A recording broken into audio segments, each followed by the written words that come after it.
கிராமத்தில் வந்து ஒரு கிடா விருந்து அழைப்புக்கு தான் அப்படியே காரில் அப்படியே போயிருந்தோம். கிராமத்துக்குள்ளே நுழைஞ்சோடனே அந்த வீட்டுக்குள்ளே கட்டப்பட்ட மாடுகள் சவுண்டுலாம் அப்படியே கேட்டுச்சு. பக்கத்துலேயே வந்து ஒரு குட்டி வாய்க்கால், அதில் வந்து தண்ணி எப்போயுமே வருஷம் முழுவதும் வந்துகிட்டே இருக்குமாமா.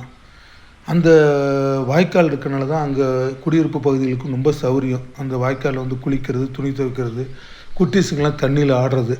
காரை வந்து ஒரு பார்க் பண்ணிவிட்டு, ஏன்னா ஒரு வயலுக்கு நடுப்புற தான் கோயில் இருக்க, கொஞ்சம் தூரம் நடந்து போனோம்.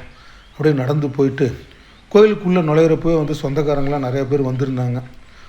நாங்கள் போகிறதுக்கு முன்னாடியே வந்து கிடாயெல்லாம் வெட்டி விருந்துக்கான ஏற்பாடெல்லாம் பண்ணியிருந்தாங்க.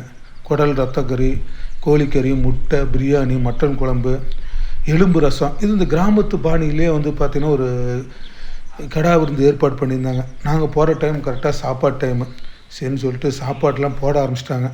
ரொம்ப நாளைக்கு அப்புறங்க ஒரு கிராமத்தில் வந்து ஒரு கிடா விருந்து ரொம்ப சூப்பராக இருந்தது.